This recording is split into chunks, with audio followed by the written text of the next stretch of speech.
Games are old. Sometimes they get so old that creatively spent game designers just redo them. I mean, look at Monopoly. What kind of maniac gets high into Monopoly? Actually, scratch that. What kind of maniac does? And that's where remakes come in. Why get F7 for $30 when you can get... That'll be $100.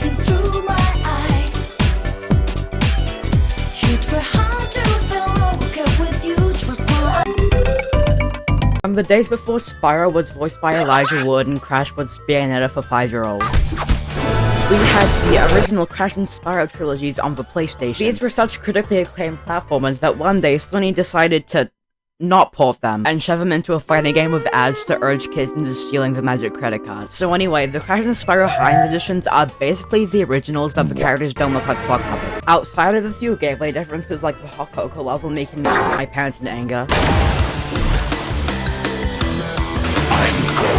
Shit yourself. The remakes and the originals are one and the same, and no amount of Splatoon censorship can change that. Some incredible work has been put into these two collections, like the revamped Dragon cutscenes for Spyro 1. That stuff is great, but don't expect anything new from any of these. There's still some pretty good remakes.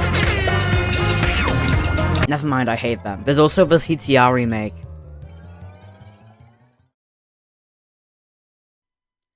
Yeah, I'm gonna stick with Mario Kart. I would love to see at some point some remakes of some of the other games in the series. That being said, maybe they would like to bury the one with the level called... Okay, how did they get away with that? The Link's Awakening remake is... Oh! Yeah, this game looks really good. It's such a massive difference from a game basically released for a portable NES without the gun controller to this. Something that rivals Breath of the cute Birdman who I write fanfic about every spare second I have. This also reminds me of that Mother 3 tribute that isn't real and will probably never be a thing. Sadly, I feel like this game just didn't get the attention it deserved. Compared to the two Big Boy Zelda games this game was sandwiched between, this had a lot to live up to. But all this is a remake of a 15-hour game that you could already get on Switch Online. And no, you do not even need the expansion pass that came with the free Animal Crossing DLC. Did not give you enough money. I think it alienated people that for the same price, there are multiple remakes they could buy that just have more going for them. Mario Tennis Ultra Smash has more going for it than Wii Sports, but it's still Mario Tennis Ultra Smash. And I feel like that's the mindset people had when they saw this. I feel like this game was just begging to be a trilogy. A collection of faithfully remastered Zelda games would probably be amazing. But either way, you should play Link's Awakening. It has the chain chomps that... So, you kinda need a PhD to understand Persona 3's release history. It started as a PS2 game before getting an updated version called Persona 3 Fez. I also have no idea why it's called Fez. It had a bit more content and it was fine. I don't know why it existed, but it's there. Then, for the PSP, we got Persona 3 Portable. You could be a girl and there was a new femboy twin Velvet Room attendant, and there were even some quality of life improvements like to recommend to every party member. You could also start from the last floor you were on.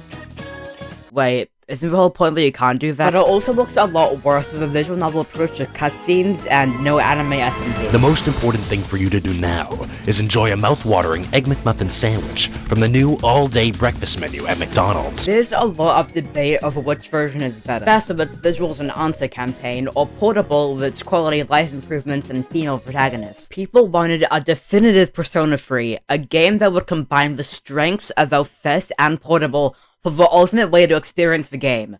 So, in response, Atlus made a remake of Persona 3. Not Portable, not Fez, Persona 3. They just kinda made another Persona 3 to add to the pile and add even more confusion to what the hell Persona 3 even was at this point. The characters have new outfits now. Okay. Why? Persona 3 Reload is a perfectly good way to experience Persona 3, and that's about it. It's far from perfect, but at the end of the day, it's Persona 3. This game is beautiful and has some fun additions. And it is still adapting one of the best RPGs of all time, so it's already pretty good. But if you ask me, it's still not quite the same as...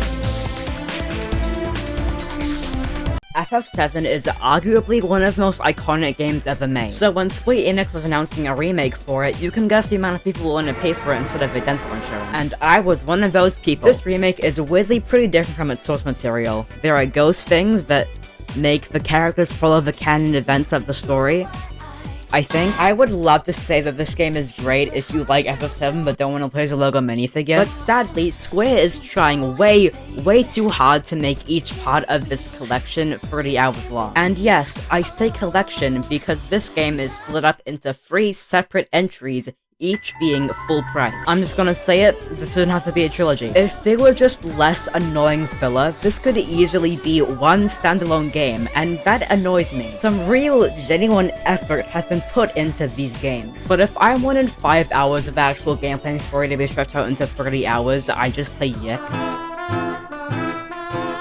Holy crap, I am yicking out! I also played the Crisis Core remake, and it certainly exists.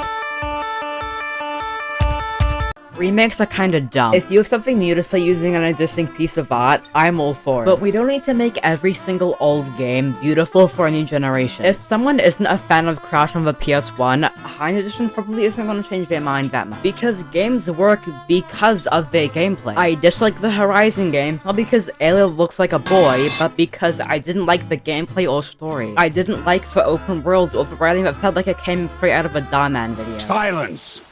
I am your war chief.